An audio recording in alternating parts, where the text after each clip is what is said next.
All right, I'm Chris Scott with Fit Recovery, and today we have Tana joining us. We're going to talk a little bit today about AA and some of the reasons it might not work for everyone, although I want to make clear from the start that I'm not opposed to AA for everyone. I think that it does help a lot of people.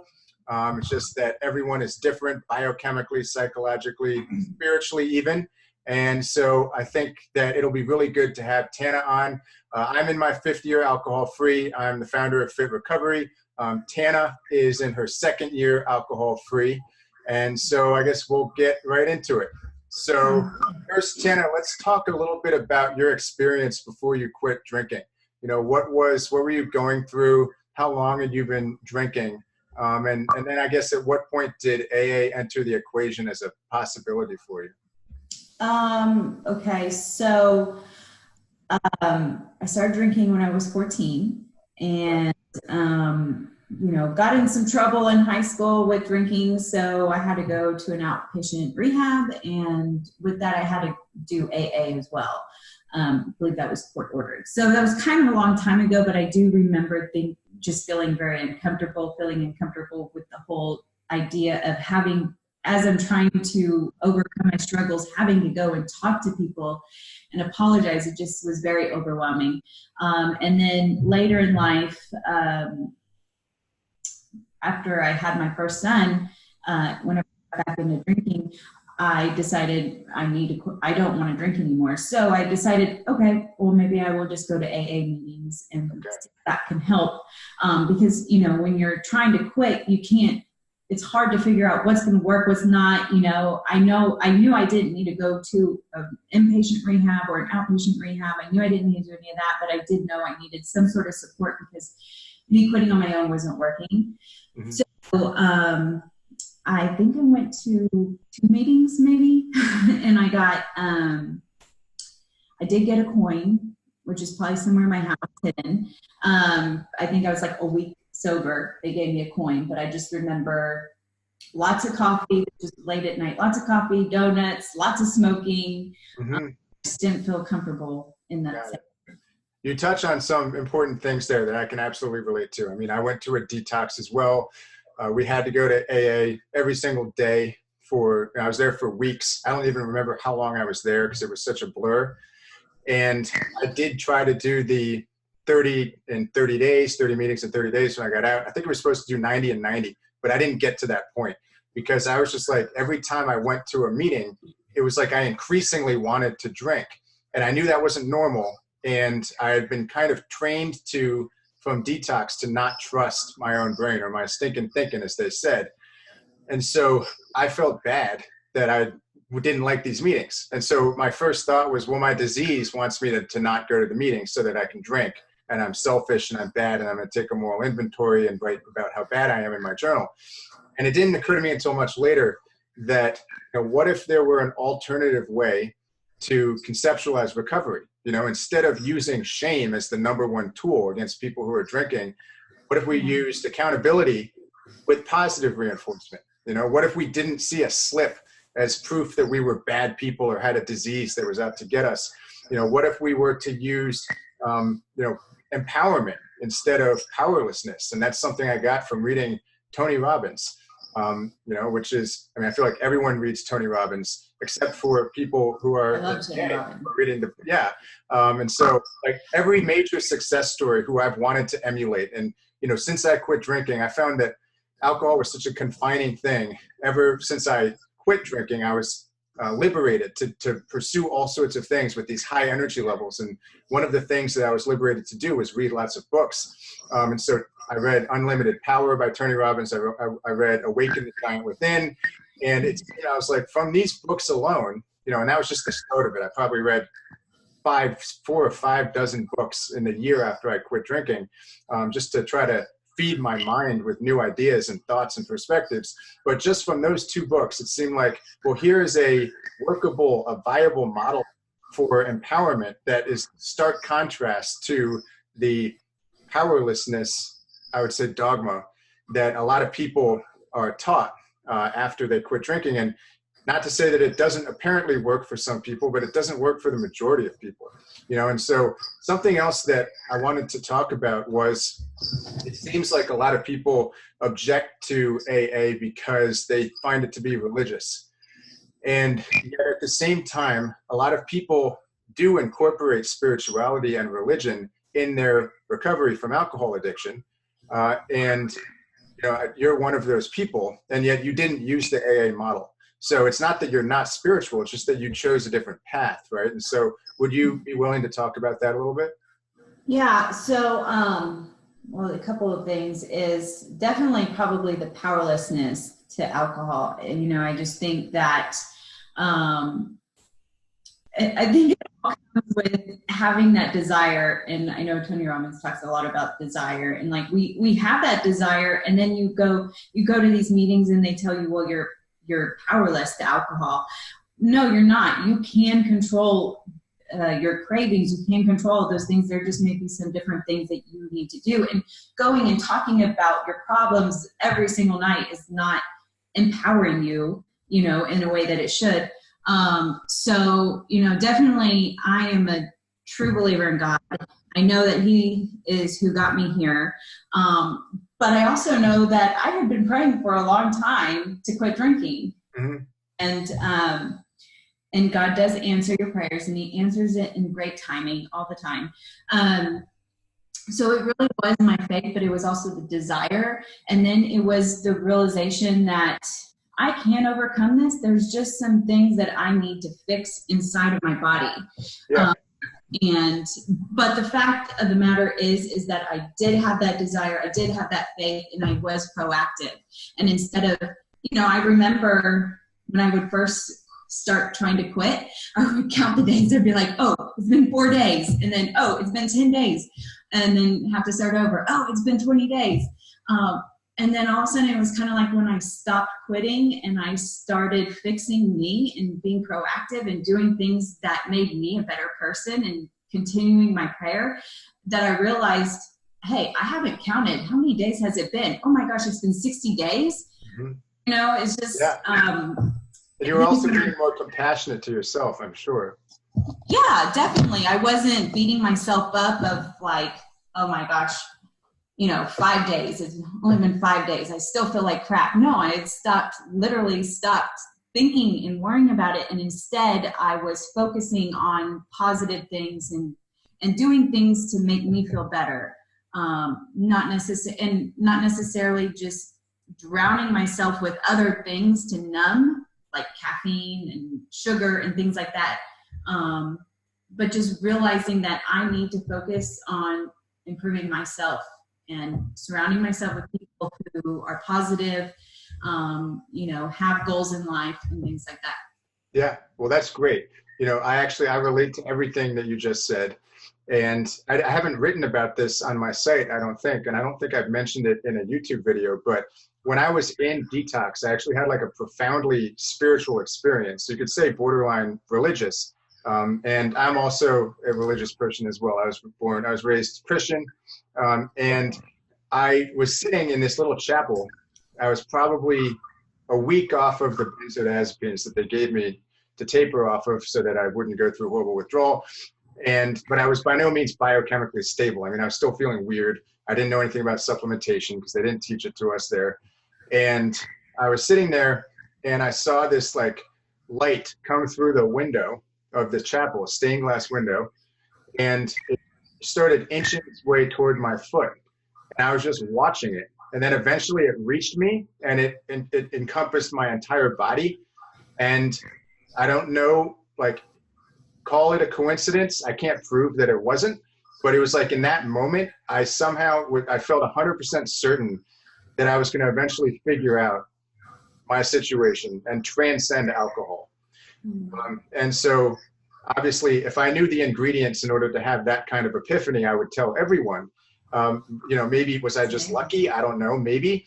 But, you know, I did go on eventually to figure out a number of things about biochemical stabilization, different ways to envision, the thought patterns that you need in order to stabilize your mind and feed your mind when you're in recovery from alcohol. And I was watching my friends from rehab drop like flies, and that was disheartening, you know. And so for a while I was like, you know, is it because I had that epiphany that I was okay? And I realized it wasn't, because I was still white knuckling for a long time. I didn't yet have all the answers. I had some indication that I should have faith in myself, which I feel like everyone should have in the beginning. When you quit, you should do everything that you can to have that, you know, to prepare yourself for a spiritual epiphany while still trying to start at the bottom of that hierarchy. You know, recently I did a video based on Maslow's hierarchy of needs called The Hierarchy of Recovery, and biochemistry is at the bottom. And then after that, you have psychology, and after that, your social influences, and after that, your spiritual development. It seems to me that AA skips to the top. It goes straight to working on spiritual development, which doesn't make sense if you're not biochemically stable, or if you have psychological issues like thought patterns that are negative, or if you have social influences that are, you know, trying to drag you back down. You need to take care of all of those more basic, urgent needs in order to get to that spirituality component. You know, which is not to say that you're not a spiritual being until you accomplish all sorts of things. It's just to say, you know, your spiritual development might be hindered. You might end up white knuckling for a long time like I did, unless you do pay attention to those things. And when I look back on that experience that I had now, I see it as kind of like a message that I was eventually going to figure out the things that I needed to figure out in those lower pillars, in the biochemical part, the psychology, the social, so that I could then get to a point where I felt whole and complete, where I felt like I was a productive person who was helping others, which is the total opposite. During the years that I drank, I felt like I was a drag on society. I was walking in late to work, you know, every day, even though I wasn't doing a horrible job. I was just not living my best life. You know, I wasn't being like a light that would inspire other people. I was just kind of a drone, and there was nothing particularly inspiring or about me or fulfilling about my life at that point. And, you know, I'm extraordinarily grateful I was able to turn it around. And so to me, it's totally surreal, you know, that I'm sitting here with you and we kind of used similar methods to get to the same spot.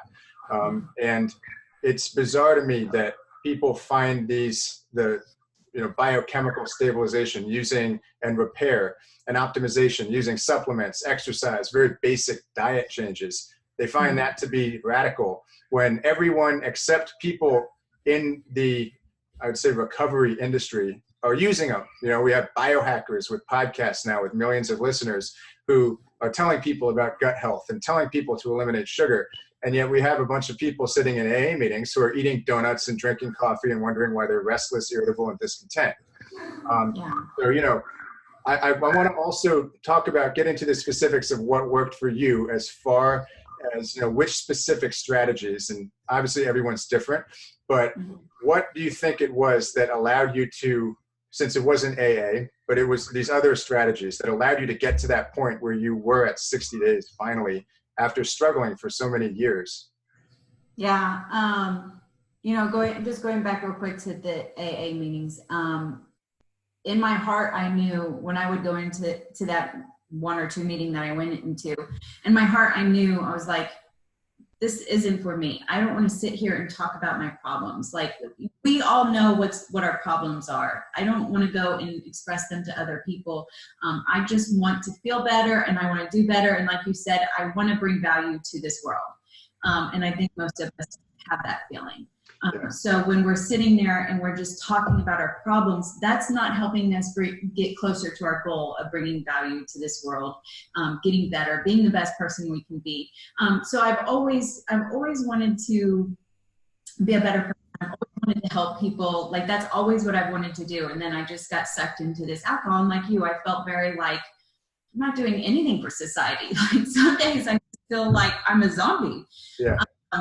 And it was right whenever my separation from my ex. And, you know, this is what I truly believe is God's timing. And maybe I just wasn't ready to change in the past, just from my past experiences, what I've been through. Maybe I wasn't ready to change. Maybe I was stuck in the ways of what I grew up knowing. And it wasn't until my divorce that really allowed me to be like, I need to be a better person. How can I do that? Because that's when I really started getting into the work. I would wake up early, and I still do every morning, just so I can have my quiet time with God.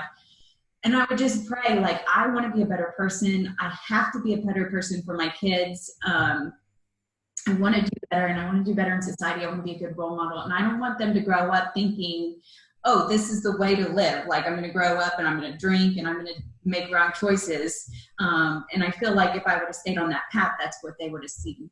Mm-hmm. That really started it all. And I just remember just having that desire, like, I want to get better, but I know I'm struggling so hard with this. Like, I will go 10 days, I will go maybe 20 days. And then all of a sudden it's like your site came up on Google as I remember searching so many things like, why do I feel bloated after I drink? Why do I feel like this after I drink? Why do you feel what after you drink? Like bloated after I drink. Okay. Feel certain ways after I drink, or people who are successful who have drinking problems, like anything to make me feel better in that moment. And somehow your course just showed up on Google, and it was almost, and I immediately got your ebook, and I literally read the whole ebook in one night. And I was like, that's awesome. This is what I know I need to do, because I've always been into fitness and I've always been into eating healthy. Mm-hmm. And as soon as I read your ebook, I was like, this totally makes sense. There's something going on, because prior to that, over like the past 5 years, I had gone more holistic, like with essential oils and going to the chiropractor and acupuncture and all that. So I was already seeing the benefits of starting to take care of myself naturally. And then as soon as I read your ebook, I was like, I'm totally all in. Like, this gives me hope, because awesome. I have something to work for. Yeah. I'm not just sitting around counting days, talking about my problems, thinking that there's something wrong with me. However, I am able to say, oh, I can fix myself. Like, I can repair things inside of me. And that gave me hope. So that was really my epiphany. That's amazing. So it's like the combination of the supplements then, and then also, were there diet changes? You said you were already into holistic, like living, into holistic health, right?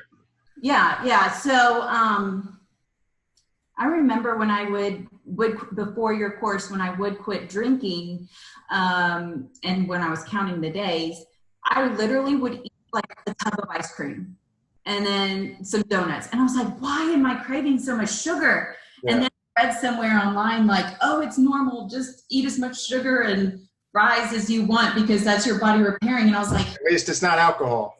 That doesn't make sense. Like, how is sugar and salt and grease helping to repair my body? Like, it didn't make sense to me. But I was like, I just knew I couldn't stop putting sugar in my mouth. Yeah.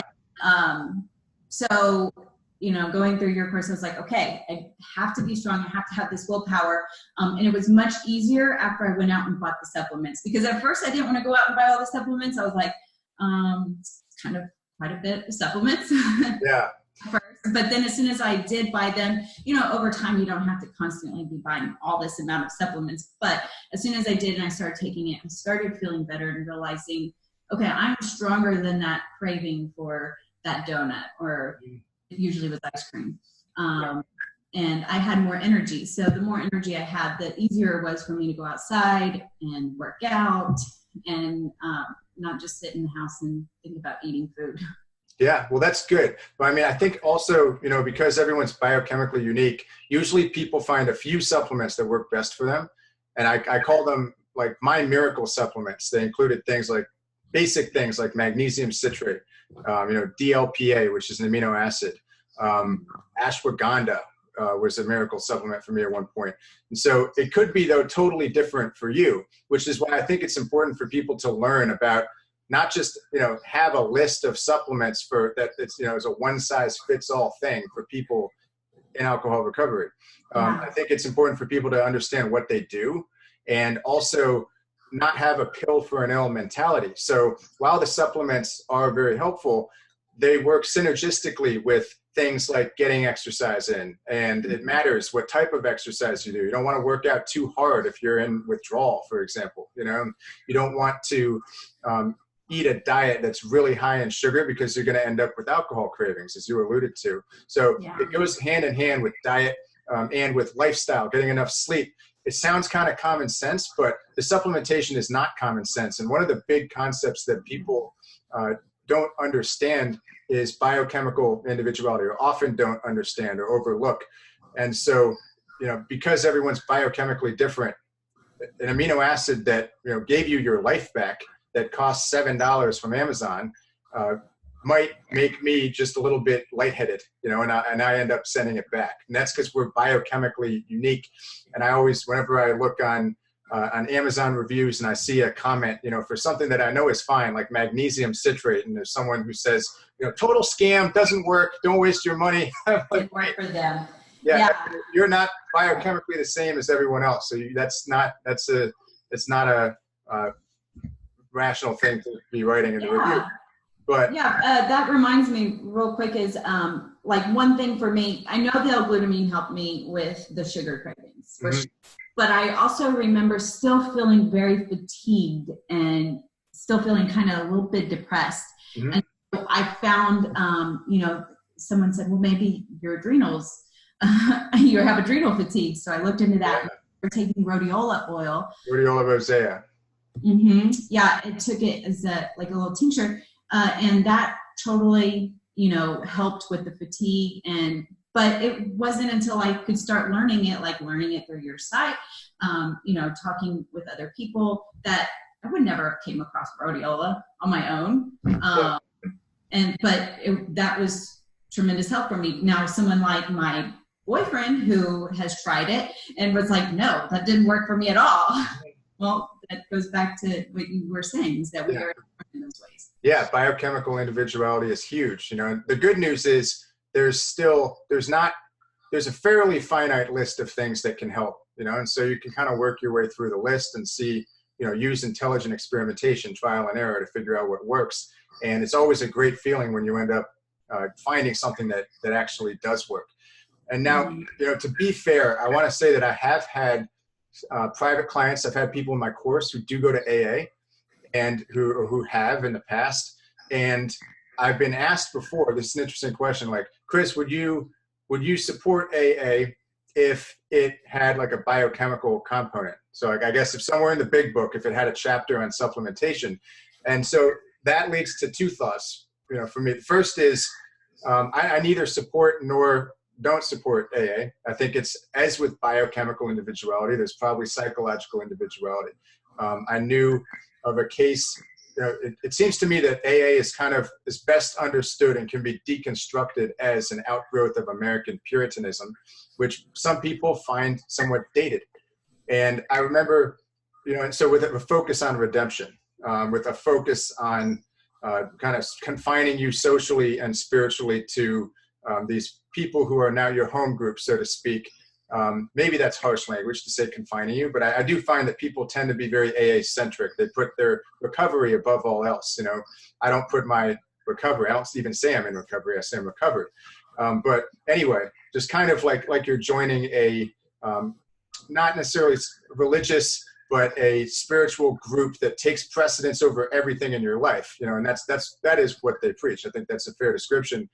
There was someone who I was in detox with who probably would have benefited from AA, and I think he might have. He was addicted to alcohol and opiates, and he had been in a car crash where he killed someone. And so I think he had a very hard time living with himself. And so I think maybe he needed like a redemptive style of recovery so that he could at least live with himself. But when I got there, and it's not that I didn't do anything wrong when I drank, but I didn't, by some miracle, I didn't do that much more wrong than most people who just binge on weekends. I'd never gotten a DUI, I'd never gotten arrested. I was pretty high functioning. I wasn't living my best life and I didn't feel good, but most of the carnage from my drinking was absorbed by me, rather than people around me, which I'm really lucky, because I'm sure it could have gotten to a point where other people would have been victims of it. And what didn't resonate with me about AA was the emphasis on judging yourself. I'm taking that moral inventory every day, you know, and so that seemed, I tried to do that. And I was like, oh, I forgot to say thank you to the clerk at the grocery store. You know, I'm a horrible person. And I know that that's not, you know, what they want you to do, but it just, there's something very 1930s and puritanical about it. And so I can't say that I would, you know, subscribe to it, even if they did have a chapter on supplementation in the beginning, because as we've said, it's more than just supplementation. It's kind of like a sense of life. It's like you're building yourself up rather than tearing yourself down. You know, I don't think that it's a good thing to confine yourself, for everyone to confine themselves to the same people, especially when they come in every day with the same problems and you're not allowed to say anything to them. You know, if I were to go to an AA meeting and say, you know, Tom, if you try L-glutamine, maybe you won't talk about your cravings tomorrow, I would get, I don't know who would yell at me, but I know it's not allowed. Like, that would be frowned upon. So it seems to me that it's odd to have a group where you're not allowed to bring progressive thoughts into it, or thoughts about how people can make progress. I mean, progressive literally. You're not allowed to talk about solutions. You know, it's just all about getting things off your chest. It's been shown that getting things off your chest can be helpful, but I think even more helpful than that is then being allowed to have a discussion about how you can be proactive. So I guess that's a very long way of me saying that I think that it would be, you know, for people to have like a high level support network where they can have conversations both ways, like, you know, maybe you should try this or maybe you should try that, rather than just getting problems off your chest and the same ones day after day, week after week, would be more productive, you know, something like that. And so that's kind of what I wanted. That's the kind of community I wanted to foster with my website. And you can see that, I think, in some of the comments in my online course as well, Total Alcohol Recovery 2.0. People are proactive. They tend to be very optimistic. And even when things go wrong, it's like they go, all right, I need to go back to the biochemical pillar. Like maybe I'm missing this supplement, or, you know, I self-sabotage, you know, that's a psychological thing. And they understand that you know, there's no shame in going back to the basics to build yourself back up again, you know, and it's not like I'm going to go take away their chips or something like that. And not that I'm even necessarily the organizational leader. I'm not trying to be some guru here, but this is just stuff that's worked for me. It's worked for a lot of people. And by some miracle, I'm one of the few people online trying to talk about it. And now, you know, I'm really glad to say that you are as well. So yeah, I think, I missed anything there. What? Sorry, go on.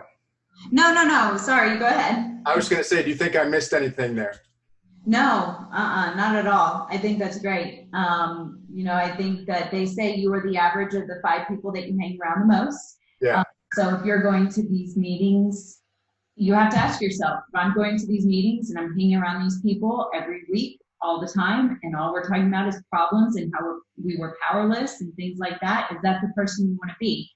Or do you be someone who's proactive and who's fixing things and who's being the best person you can be? And I know through your course and through your program, you know, lots of people, they do get in there and they say, I'm struggling with this. And you have great answers for that, of how you can, you know, overcome those struggles and things like that. And then when you do that and you're getting better and you're able to work out and things like that, then that's when you start seeing a better you. And then we can all cheer on our progress and things like that. So yeah. Well, I totally agree with everything you just said. I know you might have to go tend to some home stuff, but yeah, I mean, the cool thing for me is that I don't even know how many days it's been since I last drank, and I don't think you do either, right? And so it's not like when I see alcohol, it's not like I don't see it as like an opportunity to go lose all my days that I worked so hard for. Like alcohol is a moot substance. It's something I've transcended, you know, and it's something that obviously is a big part of our society. It's St. Paddy's Day weekend right now. And you know, there are millions of people out there getting, you know, totally blottoed at the moment. And my attitude is kind of like, well, been there, done that. That's their poison. Apparently they need that poison still to get on my level and feel as good as I do all the time, thanks to biochemical repair and optimization and working out and getting enough sleep and taking care of myself. And you know, so now obviously I've had a couple more years than you, but it seems like that's the kind of mental mold you're fitting into as well. Or, you know, you're getting into that mindset, that sense of life, which I think is so important compared to like living a negative, like having your entire life revolve around not drinking, I think is damaging. Yeah. You know, it took me a while to come out and talk about it, but the fact that I have made so much progress in my life and I feel so amazing. And just like you talked about St. Patty's weekend, we did a gym crawl here this weekend. We got it all set up between 3 gyms. Did that this morning. I wanted to do it at night because I wanted to kind of say, hey, instead of doing the pub crawl, we can do the gym crawl and just feel amazing afterward. But everybody's like, no, people still want to go out and drink. And I was like, okay, fine, I will give in. But maybe next year I will not give in. And this will be for the serious people who, you know, are wanting to have fun without alcohol, and realize that you can have fun and feel so much better. But anyways, we went to 3 different gyms, had 3 different amazing workouts, and I feel so great. That's amazing. Like if I were out drinking green beer, I would feel really disgusting right now. Yeah, as would I, for sure.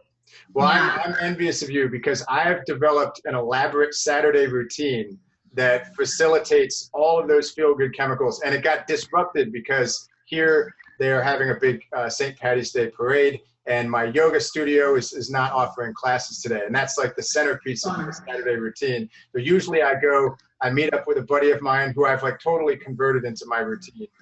It started out as just yoga, but it turned into yoga, spicy Indian food, CBD oil, steam room, hot tub, and cold pool. And then we both go home and take naps. And it's like, that's all I want for my Saturday. Sounds like an amazing Saturday. I get texts from this guy, and he's not even someone, he's like what we would call a social drinker. He'll go out every now and then. But, you know, actually, I just met him like a few months ago, and we became workout buddies. And he said a few weeks ago, he's like, ever since we started hanging out, like I drink less, and I've gotten in better shape. And I love he's like, I love the Saturday routine. So I guess it is kind of proof, like, you know, you kind of absorb the traits and the worldview and the attitudes of the people that you hang around with. And that's that social pillar that I think for a lot of people who go to AA, it totally revolves around people in AA. Now, there are people in AA with different types of groups, as I understand, you know, like I had a client from Ireland who told me that he went to an AA, his home group, or I think that's what they call it, was a bunch of fit, like 25-year-old guys, and they would do the meeting and then they'd work out. And I was like, well, that sounds great, honestly, you know.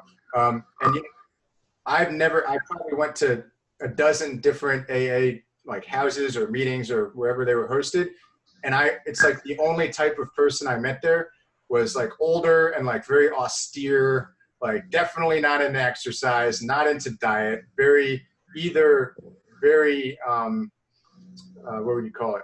Like kind of cerebral, or totally obsessed with things that he had read in the big book and not really much else interest in other things. And that was odd to me. Now that's not true for everyone, but that was like, it was like there wasn't anyone at these meetings who I could look at and say, I want to be this person in 5 years.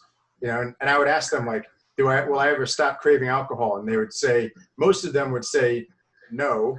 And some of them would say, you know, you might stop craving it, but you know, your disease is outside doing push-ups. So you got to keep working the steps every day. And all of that. So, you know, it's just kind of, there's a sense of life disconnect for me. Like I want my life is short. And that's something you also realize when you quit drinking, that like you have a finite amount of energy each day. You know, you used to spend it on alcohol. You used to spend your money and your energy on alcohol.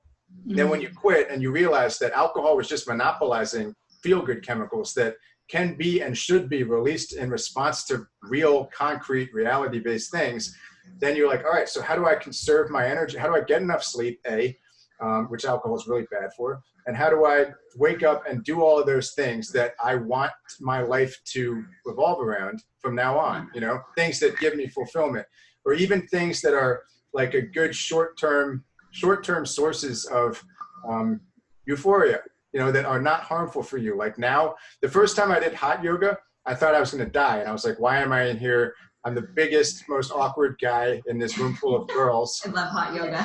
Yeah, and I'm in this contorted position, and I feel like my stomach is going to fall out. You know, it's not good. And nobody was paying attention to you.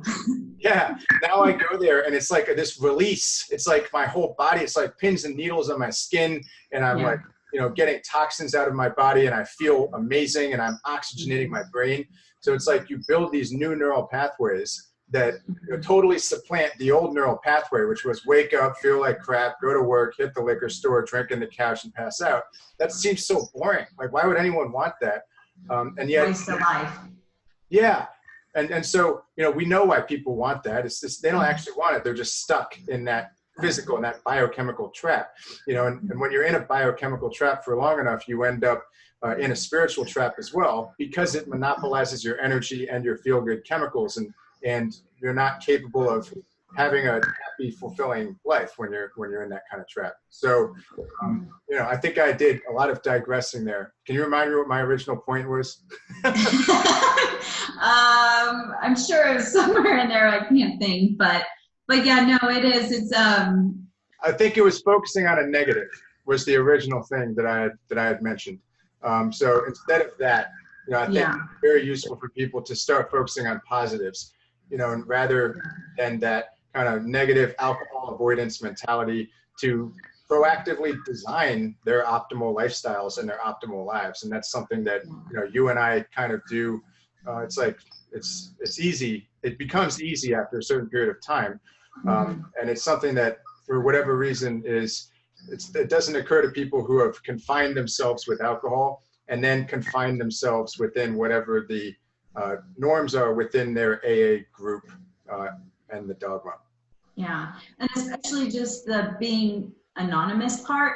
You know, I know in the beginning, I just really didn't want anybody to know what I had gone through, but now that I've seen what I've overcome, and I know how amazing I feel, and I just think I'm doing a disservice if I'm not helping those out there to be able to feel this good and to stop drinking, because, I mean, you can't go to the movie theater with your kid anymore without wanting to serve you alcohol at a Cinemark. So it's everywhere, and I think it's, you know, it's more and more prevalent, and the more and more prevalent it is, the more issues that it's going to cause, because, I mean, once you start drinking, you're eventually, it may take 5 years, 10 years, 20 years, you will eventually drink more and more. That's just how alcohol works. And so, which is something that AA points out, which is true. You know, they say it's a progressive disease, but the nature of addiction to alcohol and other things is generally those neurotransmitter imbalances become exacerbated as your tolerance increases. So yeah, it is going to get worse over time. Yeah, but it's something that you don't have to keep fighting against. Correct. Yeah.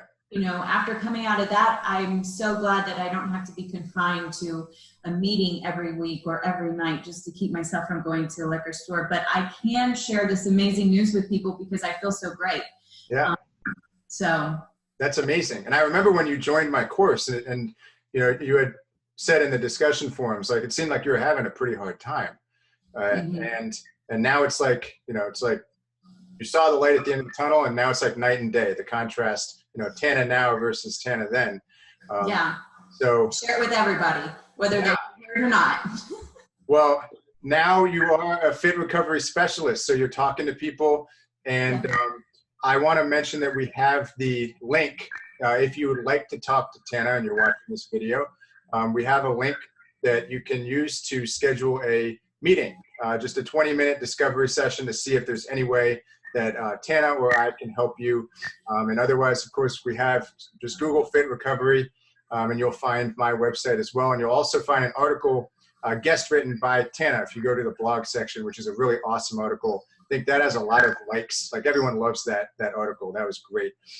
So I think we're going to wrap it up. Time has been flying here, but it's a lot of fun to talk to you as always. And thanks so much for coming on. Yeah, thank you.